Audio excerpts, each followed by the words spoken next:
ایک اور نصیحت ہمیں اس بات ہے کہ اپنے آپ کو یعنی بہو کو چاہیے کہ اپنے آپ کو ساس کی جگہ پہ سمجھ کر سوچے کہ اگر یہی برڈن یہی وزن میرے اوپر ہوتا، میں آج ساس ہوتی یا کل کو جب میں ساس بنوں گی، اللہ تعالیٰ بنائیں گے، تو میرے اوپر کیا گزرے گی۔ اس طریقے سے بات کو سمجھنا آسان ہو جائے۔ جس طریقے کہ میں لفظ یوز کرتی ہوں، جس طریقے سے میں ورڈ یوز کرتی ہوں، جس طریقے سے میں ان سے مخاطب ہوتی ہوں، جس طریقے سے میں ان سے کھردرے الفاظ بولتی ہوں، کہ اگر میری بہو ہوتی میرے ساتھ یہی اس طریقے سے کلام کرتی، آنکھوں میں آنکھیں ڈال کے کلام کرتی، شیرنی کی آنکھوں سے کلام کرتی، اور اسی طرح ڈراوے اور دھمکیاں دیتی، روس جانے کی باتیں کرتی، تو یا الگ ہونے کی دھمکیاں دیتی، تو میرے اوپر کیا گزرتی۔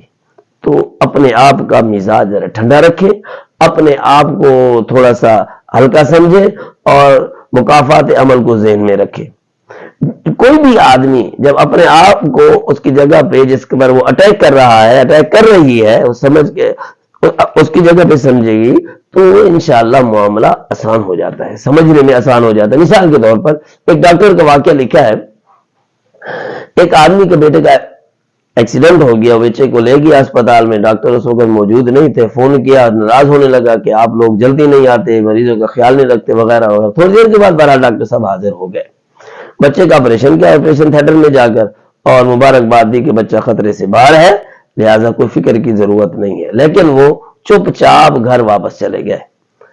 تو پھر یہ بڑبڑ بولنے لگے، تو ساتھ میں نرس کھڑی تھی، ڈاکٹر صاحب کے جانے کے بعد وہ اس مریض کے والد کے پاس آئی، اس نے کہا آپ کو پتا ہے کہ ڈاکٹر صاحب کی کیا مجبوری تھی؟ جس وقت آپ نے پہلا فون کیا اس وقت ان کے بچے کی طبیعت بالکل بگڑی ہوئی تھی اور آخری سانس وہ لے رہا تھا، یعنی آخری حالت نمایاں ہو رہی تھی، لیکن بار بار آپ کے فون کی وجہ سے وہ آ گئے۔ لیکن جیسے وہ آپریشن تھیٹر میں گئے، تھوڑی دیر کے بعد